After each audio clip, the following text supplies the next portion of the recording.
दोस्तों, क्या आप जानते हैं कि रेत पर लिखा हुआ दुख और पत्थर पर लिखी हुई अच्छाई आपकी पूरी जिंदगी बदल सकती है।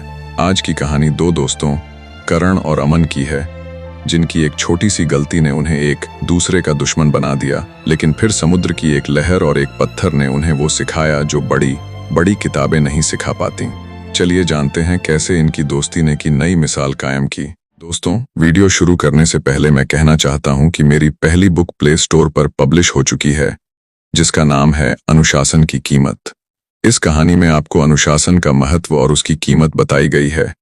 ये कहानी एक शिक्षक और एक बिगड़े बच्चे की मां के इर्द गिर्द घूमती है। दोस्तों, ये कहानी 6-7 पेज की है और इसका प्राइस 18 रुपये है, जो पहले 35 था। अगर आपको बुक अच्छी लगे तो खरीद लेना और इसको अच्छी रेटिंग और रिव्यू जरूर देना। लिंक आपको डिस्क्रिप्शन, कमेंट बॉक्स और कम्युनिटी पोस्ट में मिल जाएगी। धन्यवाद। अब बढ़ते हैं कहानी की ओर। एक बार दो दोस्त करण और अमन पिकनिक पर घूमने चले गए। पिकनिक के लिए उन्होंने पहाड़, जंगल और समुद्र को चुना था। घूमते घूमते उन्होंने कई जंगल पार किए और कई घाटियां पार की, और वे दोनों बातें भी कर रहे थे। लेकिन बातें करते करते अमन ने करण को कुछ ऐसा कह दिया जिससे करण गुस्सा हो गया, और गुस्से में उसने अमन को थप्पड़ मार दिया। करण के थप्पड़ से अमन को बहुत बुरा लगा और खुद से कहने लगा कि मेरा कोई इरादा नहीं था इसे दुख देने का, लेकिन मेरे दोस्त ने मुझे गलत समझा। फिर दोनों एक दूसरे से नाराज हो गए और कई घंटों तक बात नहीं की और ना ही एक दूसरे से बोल रहे थे। लेकिन यात्रा अभी भी जारी थी। फिर दोनों चलते चलते समुद्र के किनारे पहुंच गए। शाम हो चुकी थी और दोनों थक गए थे, इसलिए उन्होंने वहीं ठहरने का इरादा किया। लेकिन अमन को अभी भी करण का थप्पड़ सता रहा था। उसने सुना है कि किसी चीज पर लिखने से दुख कम हो जाता है, लेकिन लिखने के लिए उसके पास पेन, पेंसिल या पेपर नहीं था, तो उसने रेत पर लिखने का फैसला किया। वह समुद्र किनारे रेत पर लिखने लगा। उसने लिखा, मैं और मेरा मित्र दोनों साथ साथ बहुत दूर तक चले। दोनों बहुत खुश थे, आगे बढ़ रहे थे, लेकिन मेरी जुबान फिसली और मेरे मुंह से कड़वे शब्द निकले। मेरा मतलब ऐसा नहीं था, लेकिन मेरा मित्र समझ नहीं पाया और उसने मेरे मुंह पर थप्पड़ जड़ दिया। मुझे बहुत दुख हुआ। उसे कुछ लिखता हुआ देखकर करण पास आया। जैसे ही वह अमन के लिखे शब्द पढ़ने लगा, तो इतने में समुद्र की लहर ने उसे मिटा दिया। अमन ने समुद्र की लहरों की ओर देखा और वह मुस्कुरा कर रह गया। अमन को ऐसा मुस्कुरा कर देख करण को अजीब लगा, लेकिन उसने कुछ नहीं कहा। रात में दोनों ने आराम किया और सुबह होते ही चल पड़े। चलते चलते वे दोनों एक नदी के पास पहुंचे। जिस नदी के किनारे वे चल रहे थे, उस किनारे की मिट्टी फिसलन भरी थी, लेकिन उन्होंने इस बात का ध्यान नहीं दिया। फिर वही हुआ। अचानक अमन का पैर रेत में फिसल गया और वह नदी में गिर गया। उसको तैरना नहीं आता था, जिस कारण वह डूबने लगा।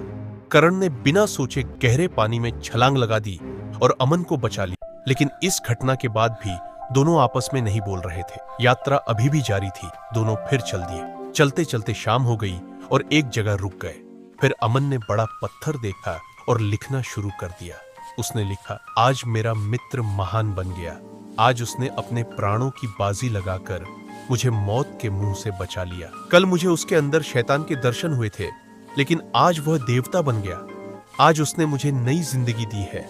मैं उसके एहसान को कभी नहीं भूलूंगा। जब करण ने यह देखा तो वह सोच में पड़ गया। उसने खुद से कहा, कल तो रेत पर लिख रहा था, लेकिन आज तो पत्थर पर लिख रहा है। आखिर चक्कर क्या है? उससे रहा न गया और बोला, कल मैंने तुझे इतनी जोर से थप्पड़ मारा तो तुमने उस कहानी को रेत पर लिख दिया और आज पत्थर पर लिख रहे हो, जबकि कल तो हमारी यात्रा आगे बढ़ जाएगी। फिर लिखे हुए पत्थर को कौन पढ़ेगा? अमन ने कहा, मैंने जीवन में यही सीखा है कि बुराई को रेत पर लिखो, जो हवा के एक झोंके के साथ मिट जाए, धूमिल हो जाए। मतलब बुराई को भुलाने की कोशिश करनी चाहिए, लेकिन किसी ने अगर तुम्हारे साथ अच्छा किया है तो उसे एक पत्थर पर लिखो, जिसे न हवा मिटा सके, न कोई लहर हटा सके, जिसे वक्त का प्रभाव भी न हटा सके, क्योंकि अच्छाई हमेशा जिंदगी तक रहनी चाहिए। उसने आगे कहा, तुमने मेरे साथ जो किया वह एक इंसानियत के लिए प्रेरणा का सबक है। हम तो कल यहां से आगे बढ़ जाएंगे, लेकिन तुम्हारे कर्म से प्रेरणा लेने वाले आते रहेंगे। इस बात ने करण के दिल को पिघला दिया। उसका सारा गुस्सा दूर हो गया। दोनों में फिर से सच्ची और पक्की दोस्ती हो गई। अब उनके लिए आगे की यात्रा आसान हो गई, क्योंकि अब दोनों दिल से एक दूसरे के साथ थे। दोनों एक दूसरे के साथ इतने घुल मिल गए थे कि पता नहीं चलता कि रात कब हुई और दिन का कब हुआ। जब वे दोनों अपने अपने घर पहुंचे तो उनके लिए यह यात्रा एक यादगार पल बन गई। दोस्तों, आपको यह कहानी कैसी लगी मुझे कमेंट करके जरूर बताना। अगर आपको वीडियो अच्छी लगी तो वीडियो को लाइक और शेयर करें। अगर आप चाहते हैं कि ऐसी कहानी में लाता रहूं तो प्लीज चैनल को सब्सक्राइब करें। और हाँ, मेरी बुक अनुशासन की कीमत को रिव्यू और रेटिंग करना मत भूलना। और कमेंट करके यह भी बताना कि आपको यह किताब कैसे लगी। अगर आप अच्छी रेटिंग और रिव्यू देंगे तो मैं आपके लिए ऐसी कहानियां और भी लिखूंगा। Thanks for watching this video. मिलते हैं अगले वीडियो में। जय हिंद।